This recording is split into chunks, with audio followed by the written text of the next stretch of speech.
Intro. Lacedo 2045 visuals. Empty Karbala. Red sky. Torn tents. Blowing in wind. Fading echo of Ya Hussain. Narrator soft, emotional tone. The 10th of Muharram. A day when the desert of Karbala became a sacred battlefield. Imam Hussain, A.S., and his loyal companions gave their lives to protect Islam. But what happened after Ashura? What happened to the women and children left behind? This is their story. The journey of the survivors of Karbala. Aftermath of Ashura. 0:45 to 4 o'clock visuals.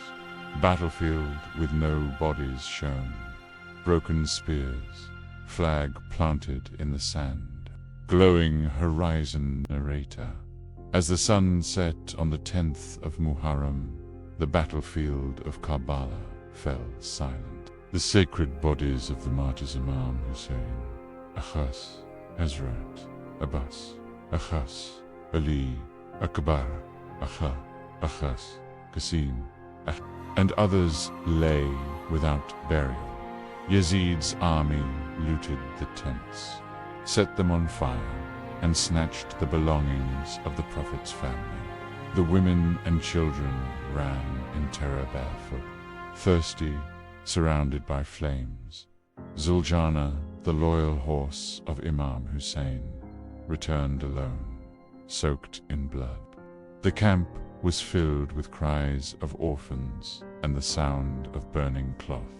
Imam Zainul A's sick and chained witnessed this horror helplessly. Prisoners in cafe, 4 o'clock to 6:30. Narrator. The next day, the survivors, women, children, and Imam Zainul Abidin, A.S., were taken as prisoners. They were tied with ropes, placed on camels without saddles, and taken to Kufa. When they entered the city, people gathered to watch, unaware of who these prisoners were. It was Bibi Zainab S.A. who revealed their identity. In a powerful speech, she told the crowd, "We are the family of the Prophet. Look what they have done to us." The people were shocked and ashamed. Some cried, but it was too late. They were then brought to the court of Ibn Ziyad, the governor of Kufa. There, Bibi Zainab S.A. stood tall and fearless. Ibn Ziyad mocked them, but her words silenced him.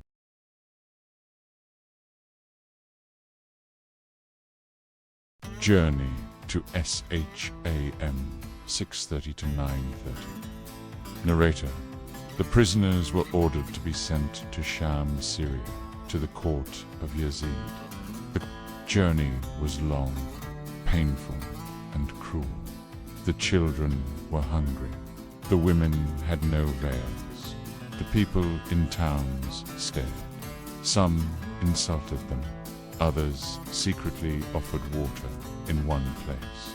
An old Christian monk requested to keep the head of Imam Hussain base for one night. He saw light coming from it and heard recitation of the Quran. He returned it with respect and embraced Islam. This journey broke their bodies, but not their spirit. Court of Yazid, 9:30 to 12:30. Visuals, shadows of a throne, flickering, torches, chained prisoners before a raised platform. Narrator. In Sham. The prisoners were brought before Yazid in his grand palace. Yazid laughed, mocked, and tried to humiliate them. But Bibi Zainab S.A., even in chains, spoke with the voice of truth. She declared, "You think you have power, O Yazid. You have killed the body of Hussein, but not his mission." The court was stunned. Some people wept, even Yazid's own family. Members were shaken.